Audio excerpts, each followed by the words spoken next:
Again, they'll throw with Breeze. Looking for his running back, and he's got him. And they'll get this one down to about the 20-yard line. Back-to-back nice gains. That one for 14 yards and another first. It appears they found something that's working, and they keep going back to it. I guess you can actually say he has the hot hands now, doesn't he? Yeah, well, it's one thing to hit your guy out of the backfield once, hit him a couple times. Yeah, you're right. Maybe they're onto something. And I think a lot of that is simply if you get it to him in space, more times than not, he's going to get more yardage than you expect out of each play. And after the play on the ground, that brings up second down here.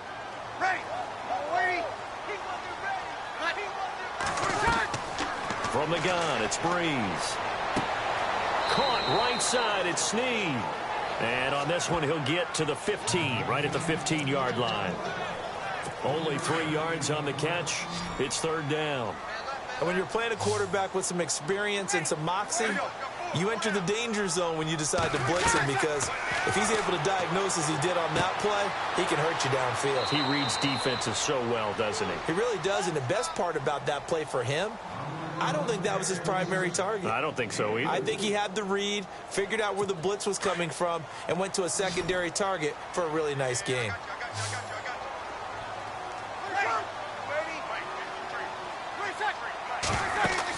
They're running. Ingram. And he's not even going to come close to picking up the first. They stop him right at the line of scrimmage. Mark Ingram unable to get past the marker. And the Falcons defense stands tall. They'll get the football back. And they've now made 2 trips to the red zone and still looking for their first touchdown. Not able to punch it in, and if you're on defense, your confidence is sky high. Because mentally, you're saying, hey, you're in the red zone. We're thinking we're giving up 3. We just want to give up 6. In this case, they end up not giving up the touchdown at all. They've got to feel great about what they got done. It's a 6-yard gain on the ground, and that'll make it 2nd and 4.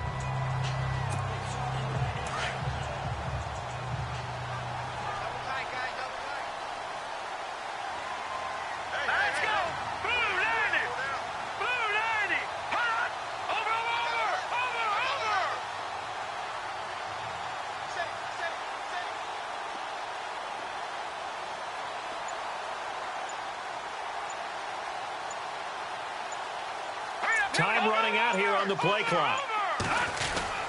Now Freeman, he's been busy today.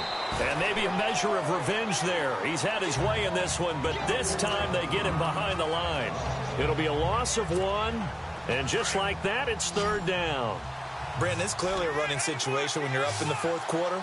They're going to have to stack the box and make it difficult for them to move the ball. Made it very difficult right there. Now they need to repeat that effort. Yeah, bring 7, 8, 9, whatever it's going to take to slow them down. It's caught. Jones. And he gets it to the 32. Good enough for a first down. It's a pickup of 15 and a fresh set of downs. Offense comes to the line now, 1st and 10.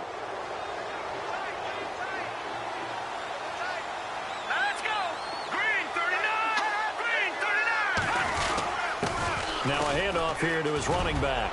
And brought down, but not before reaching the 45-yard line. Another nice gain, 13 yards that time, and another first down.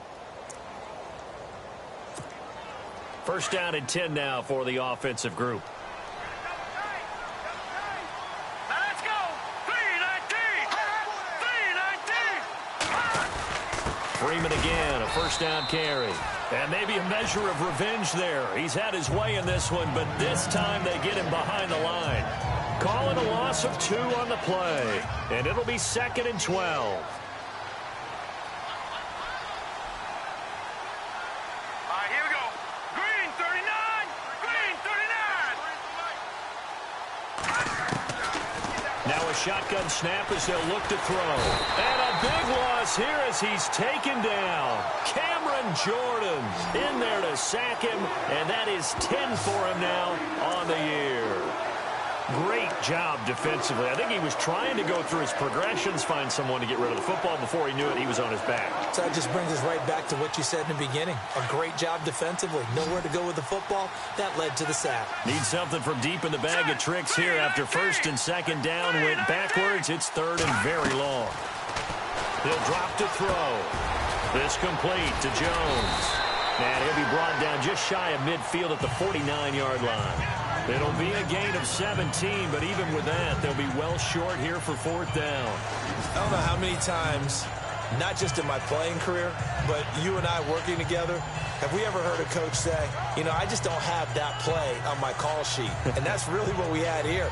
That was a big hole they were trying to get out of. Yeah, big gain, still a ways to go, though. Here's Matt Bosher now. On for his second punt. He'd take a repeat of his first.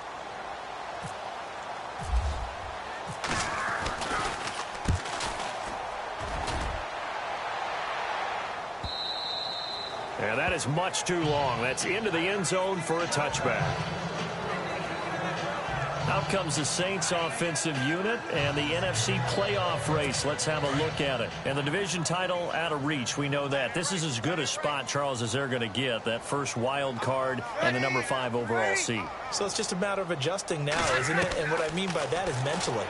Every team starts the season thinking, let's go for the number 1 seed, right? Being the top team. Number 2 is pretty great, too, because you get the opening bye, and you're at home after that. But it doesn't matter at this point. Just getting in, and you just sit down and talk to your team. Would you rather go on the road and deal with someone, or would you rather stay at home for the playoffs? Let's go on the road and go take someone out.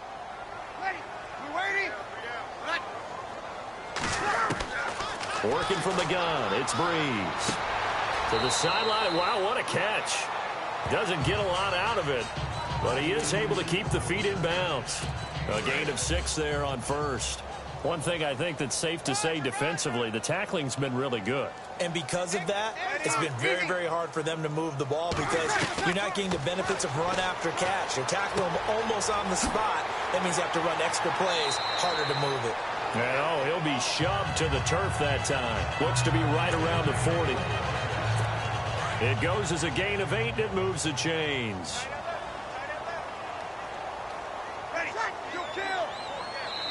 Time for a break. Back to finish it off on EA Sports after this.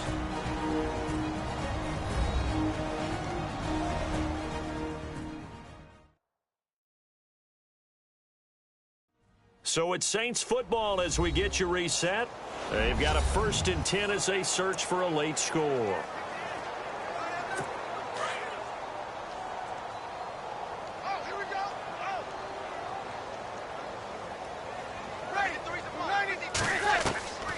Now Breeze again. Looking for Snead, and it's intercepted. Ricardo Allen with a pick. And to the 40-yard line, that's where the return stops. Well, this defensive pressure has been constant all game long. The pass rush, the coverage, they've all been excellent, and now they'll tack on an interception here as this one continues to slip just further and further out of hand.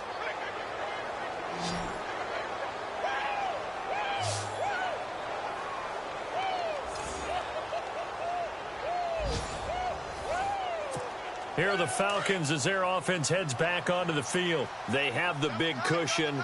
Here in the final stages of this one, I don't know if there's any better feeling than being up big on the road. There really can't be, because for a team to go on the road and win in the NFL, that's huge to begin with. But just think about all the preparation that went into it. When they first started talking about this game, leading up to it during the week, going on the road, unfamiliar city, obviously, unfamiliar hotel. No one's going to be with you once you get to the stadium. They're all going to be against you. You name it, all those things they had to deal with, they were able to conquer them and do it convincingly. Yeah, they did it very convincingly, and now the final moments of this one.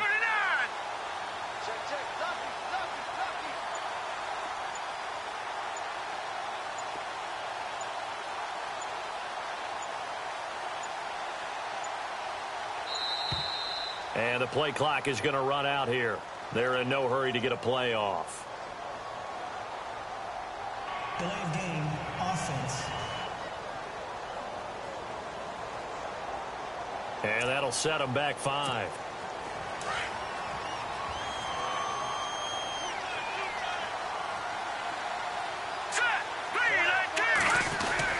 After the penalty, here's Freeman. And he's across the 40, 3 extra yards to the 43. 5 yards on the carry there, and it leaves him with 3rd and about 6 yards to go. On a 2nd and long, it's really nice to see an offense that has enough confidence to run the football in that situation. I think that goes back to their practice and game planning. They've seen things that they've seen on tape and in previous games that led them to believe that even in a long-distance situation, they can still run the football and gain enough yardage to put themselves in a good spot on third down. Here we go now. Green 39. Green 39. No, Jack Patriot. Here we go now. Blue 90. Blue 90. The former Indiana Hoosier here, Tevin Coleman. And he'll get it out a couple yards shy of midfield at the 48. Call it a gain of 4, and it'll bring up 4th down. This late in the game, Charles, I think you maybe seriously have to think about going for it. Especially where they are in terms of field position, because this is almost like no man's land. Might hurt your punter because there might not be enough space, maybe too far for your field goal kicker. I'm like the old rule. Possession is 9/10 of the law. Possession is 9/10 of winning the game. Go for it. Get the first down. Close it out. A road win in the National Football League. Charles, you never take that for granted, no matter who you're playing, no matter where you're playing. You take it and you run with it. And you know you primed the pump all week in your own home facility. No one thinks we can do this. Only people who believe are right here in this room. And then you go on the road, band together, and get it done. So for Atlanta, they're now a win away from a perfect regular season as they move to 15-0. And they'll return home next week to take on the Carolina Panthers. Meanwhile, for the Saints, it's a loss that could wind up hurting a little as they fall now to 11-4.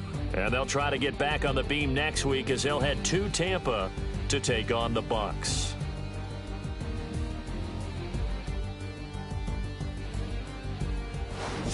That'll do it for us. For Charles Davis and all our hardworking crew, I'm Brandon Gaudin. You've been watching the NFL on EA Sports. For more, find us on Twitter at EA Madden NFL.